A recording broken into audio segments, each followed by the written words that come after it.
how the turntables.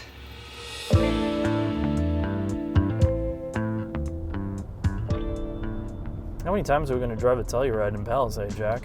Well, Mark, this is going to be a different video because we've already done every Telluride ever, but they refreshed it for the 2023 model year. This is X Pro. What's that mean? That's like a porn star that wants an off-road vehicle? No, it is not that, Mark. It is a slight lift kit. So I think they've raised it like 1/2 inch to 1 inch. You get all-terrain tires.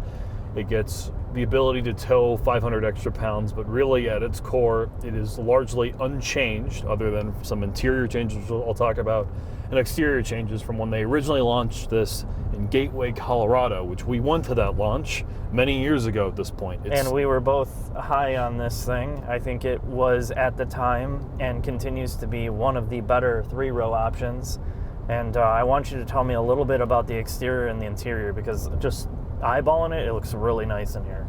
So from an exterior perspective, the front and rear fascias have been changed. Obviously, you get the all-terrain tires with the X Pro. From an interior perspective, basically other than the new IP, which is the instrument panel, which is now this enormous combined instrument panel that you're seeing more and more on the new Kia's design vehicles, it's the same that you've already seen. This is a pretty well-equipped vehicle, or basically maxed out. It's got heated and cooled seats. It has a heated steering wheel. It has their average-sounding audio system, which honestly sounds the same in my ear as all the other ones. The key thing to note about this vehicle is because it's been on the market for a long time, many of its competitors have tried to address its issues. We love the interior space of this vehicle because it's usable, it's comfortable, and it's quiet. It's huge. It's basically a minivan. Yeah, and it's the functionality, like simple input points, just everything is so easy to get to, and it's so nice on the eyes. They did an amazing job with the interior of this car. The problem, and that's what all the other OEMs have basically tried to address with things like the new CX90, which I just came back from the press event from, the new Honda Pilot, really everything I can think of that sort of competes against this directly other than the Highlander. They've tried to address the primary shortcomings of the Telluride, and that is the driving dynamics, basically the non-existent driving dynamics.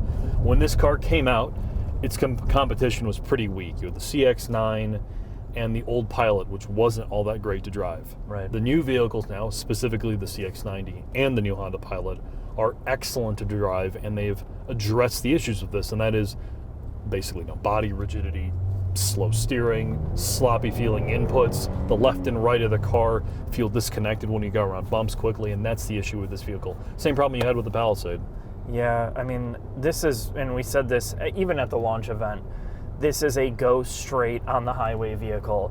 Even with the V6, which is disappeared, naturally aspirated V6s are gone, almost across the board, so it's nice to have it here, but it doesn't really add much other than the warm tone of the engine. It's not fast, and it doesn't get good fuel economy. I think that's the other thing. So when you're looking for a family hauler, do you want to be evaporating fuel?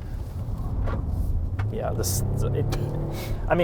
X Pro is going to handle worse because of the tires, but it's still the same thing to your point. Like, it's not doing some of the things that it needs to be doing for a commodity car that you're going to want to put a ton of miles on, and that is be more efficient, be quiet. It's not as quiet as the newer vehicles that have come out, and the engine is lifeless and it just chews up fuel. I mean, it's a broken record, but that's the honest truth. I mean, the CX90 has an inline 6 or a PHEV model.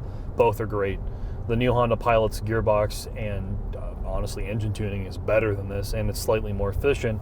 Most importantly, they're not penalty boxes the way this is, right? If you do like driving and you need to have a 3-row because you have a big family, those vehicles... I hate the way this thing drives. It feels, and this is a big point of the new Pilot with their all-wheel drive system. It's like basically the knockoff SH all-wheel drive, torque vectoring, rear diff. The way that they have all those inputs combined together, it makes it feel very nimble and small. It shrinks the size down by at least like 35%. This feels bigger than it really is. Yep. It's more minivan driving than it is SUV or like sporty vehicle. And I'm not saying you need that, but I'm saying it's a part of the confidence of driving a vehicle of this size. As these things continue to keep getting bigger and bigger, a lot of the technology that these brands are putting in, even though they're big, they don't drive big. And for me, I hate the feeling of this. It feels just cumbersome all the time. I'm like constantly like, oh, am I gonna fit in a space?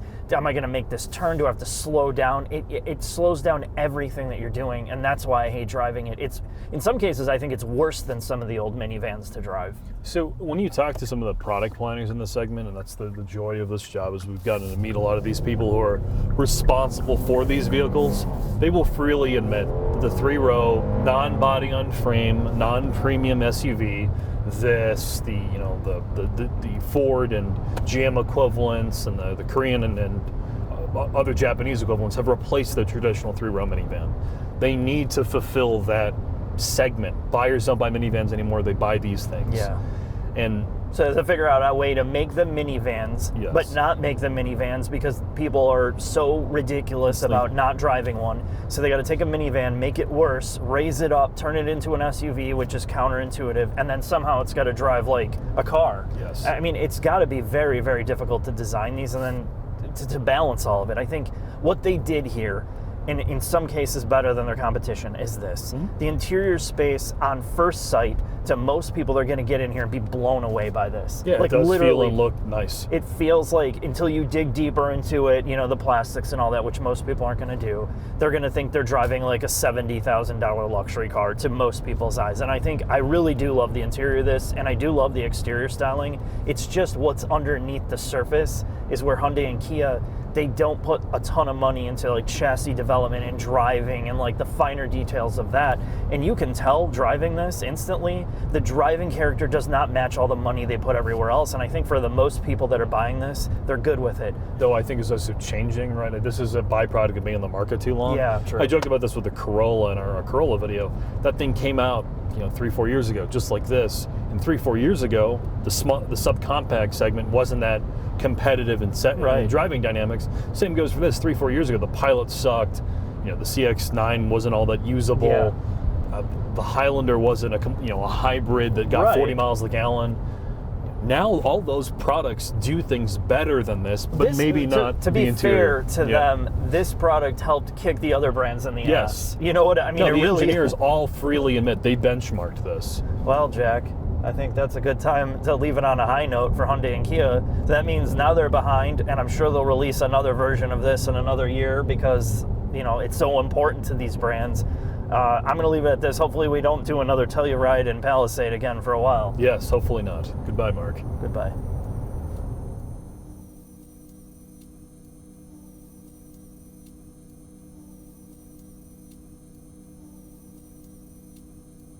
I used to be a dancer. I highly recommend you subscribe. I had a lot of RBIs and T-ball, but got a bee sting on my arm. I love talking about my cars, my garage, my ceramic coating, microfibers, pressure washers. I use these metrics in social settings to impress women.